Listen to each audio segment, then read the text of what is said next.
It is May 25th, 2023. This is the trade recap of today using ICT concepts, episode 2. So here, this is the daily chart.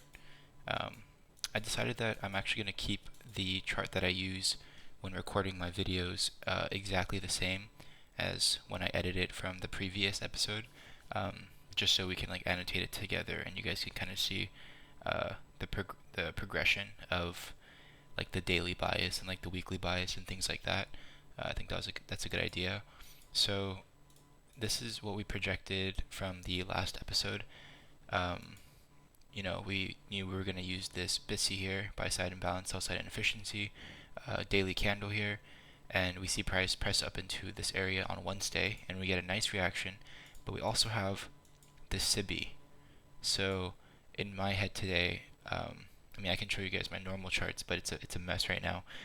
These two ranges were, both being respected, and that's like what I expected with a day like today, because we're inside, these very two large fair value gaps on the daily time frame, but they're both BISI and SIBI, so they're like, I don't want to say like fighting, but you're just in this range, so it's kind of like a search and destroy kind of day, or seek and destroy. Sorry, that term's been around a lot lately because of the consolidation that we're in. I mean, these 2 days were a nice expansion, but yeah, like you have like a doji candle here, which means we opened um, around like 40, or right there, it's 41.57, and then closed around 41.59. So back to equilibrium or whatever you want to call it. So tomorrow the same thing's going to apply. I'm a little bit more bullish than I am bearish because we reacted off of this BISI. So I want to see us really press up into the SIBI here and get a reaction, or invalidate it and take us to the upside.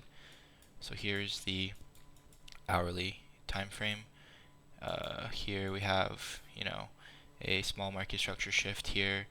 This is a swing high. We just place above it, and then um, keeping bullish order flow up into this SIBI here. And this is a very small SIBI as well, but I want to see us press into just the rest of this range overall, and then hopefully take out these highs either tomorrow if we're really bullish, or sometime next week. But yeah, we can look at the 15-minute time frame, kind of just see where price went throughout the day. So yeah, like I said, we were bullish until bearish. So what that basically meant for my bias was that I'd be looking for price to go up, so I'm looking for longs. But while I'm looking for longs, I'm also expecting like reactions off of certain levels and things like that. So that's just something to keep in mind. Today was a day about like market structure, and there's like I don't really know if ICT has a concept like this, but I'm just gonna show you guys in the charts, and we can talk about that. I just have my notes here. Then I'm just gonna move over here. So we went over the higher time frame bias and not resetting the chart and annotating together. But yeah, we're just gonna talk about the market structure. So our bias was, like I said, kind of an inside range day of those two fair value gaps on the daily time frame. So we get a very nice displacement from 9:30 market open, really volatile as well, and we're taking out sell side liquidity here. This was a potential draw on liquidity. It's the 41.35 level, but we were not able to sweep those, and we touch the fair value gap and we react off of it pretty nicely. But let's just get into the trades that I took. I took 2 trades today. I took 3 technically, but the third one was like a more mental one where I said I would have taken an entry here, and I marked out like everything, the TP, stop loss, things like that. So yeah, so we're just gonna start here. So here, right, we have a displacement to the downside, so people might be bearish here, but I'm looking for a reversal, market structure shift, and excuse me.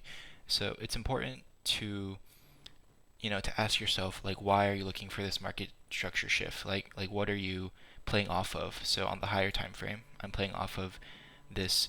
I believe it's a BISI, so just a fair value gap on the daily time frame, which is higher time frame.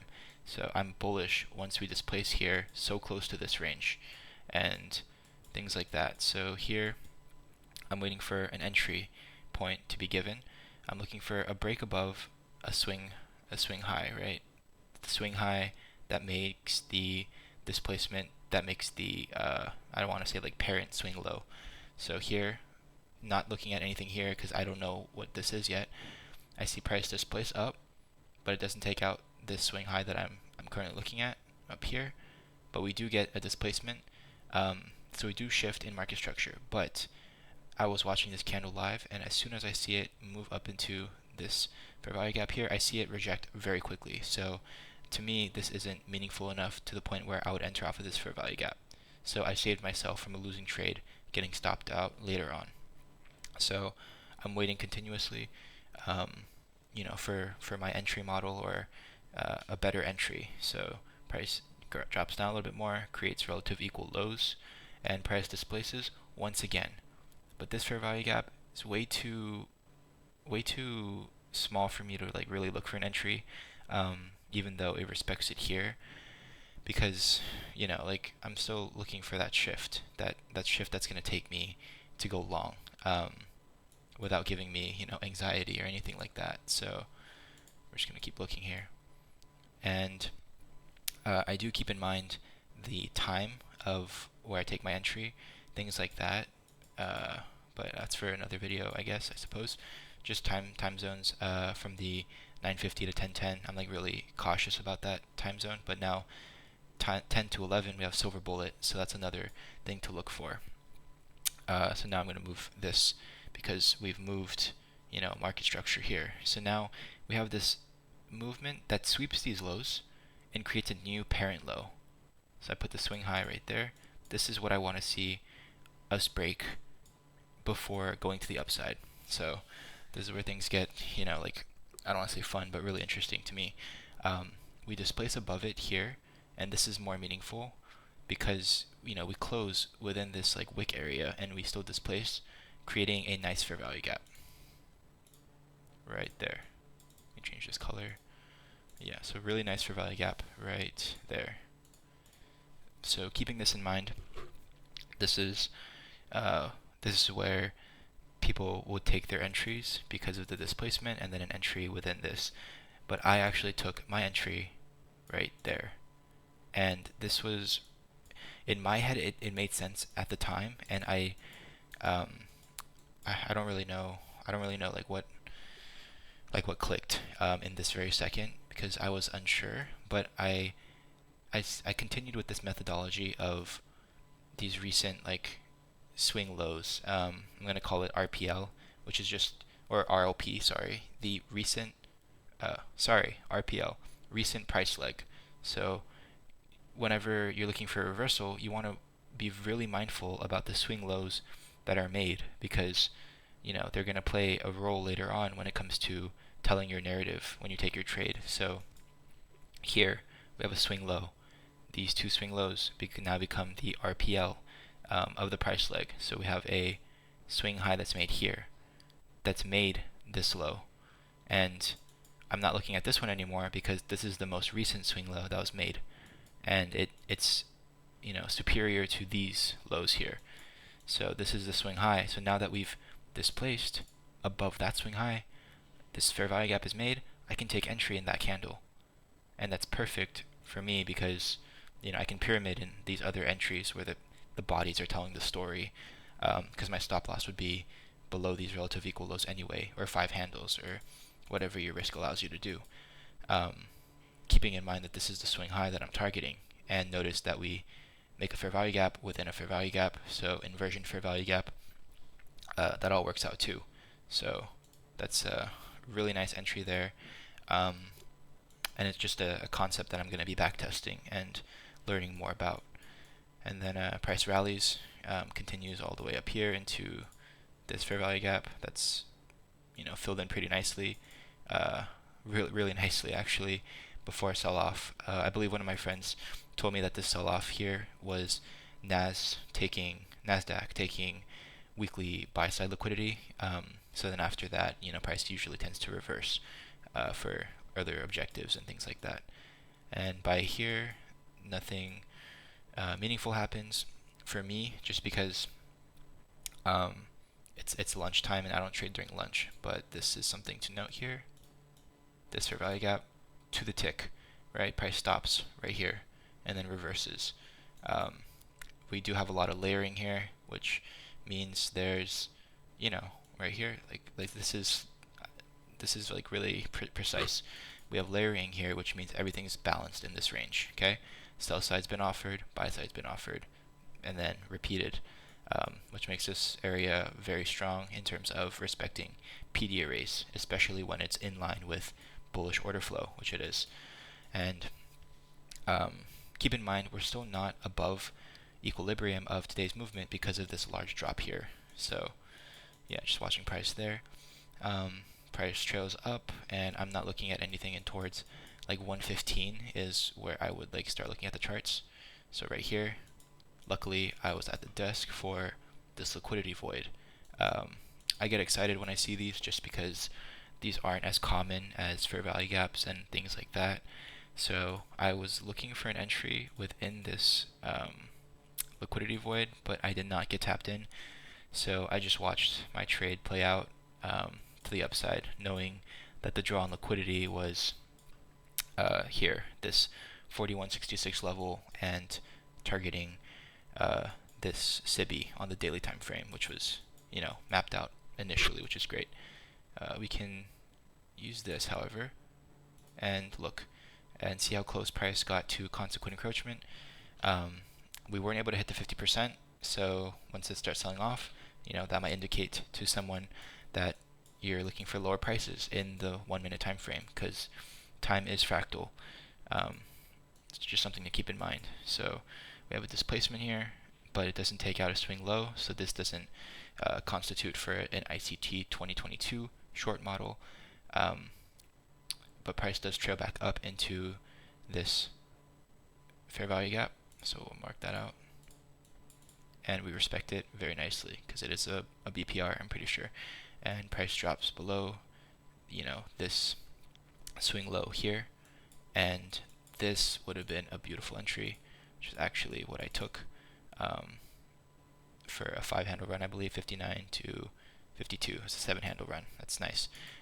And that's basically that. And we're targeting, these other ranges as well. So what I noticed, right, back to this is what I was targeting, the liquidity void. Price wants to go back and fill in this empty gap. But when I look for value gap right here, if you notice, this is a volume imbalance, right? No bodies are moved in through here. So I just kind of extend that out and mentally note certain things.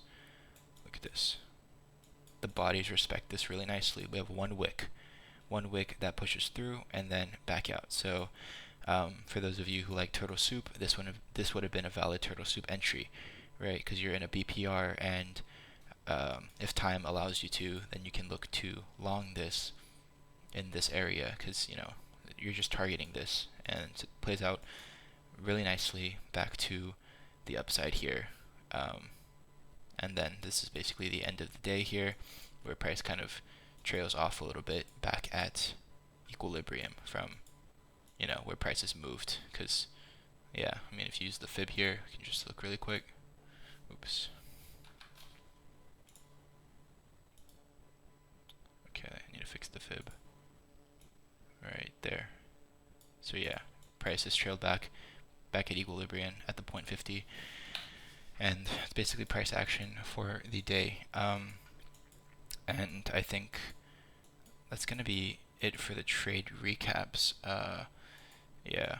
But I do notice that I have been over trading a bit recently, so I'm most likely going to be focusing on things like Silver Bullet in the AM and potentially the the PM session. So be on the lookout for that. And some people wanted me to cover more things on breakers and fair value gaps, so I can definitely do a better job at explaining those in future episodes. But if there's anything else that you guys are looking for in terms of content, then just leave them in the comments, or you guys can always add me on Discord and things like that. But we'll finish off with the the daily projection of, where I think price could go, and the drawn liquidity for tomorrow. So just things to keep in mind. So back on the daily, we have price reacting from this BISI as I mentioned, and looking to target this area here, this buy side liquidity right here. So 41.75, that's where I'm targeting tomorrow. I want to see if we can play off of anything on the 1 hour. Nothing really, because we're in this range as well. This reaction right here, I mean, for retail traders, this would be like a hammer candle showing bullish intent. So I mean, I guess that lines up with what I'm looking for. But we also do have an order block here, to the upside, which I'm hoping we respect. But it's also, there's also, or this might be an order block inside this order block, which is a propulsion block, things like that. So yeah, I'm looking for that drawn liquidity to the 41.75 level. I think this video's gone long enough, but yeah, let's do trade for the day. That's gonna be it. Thank you.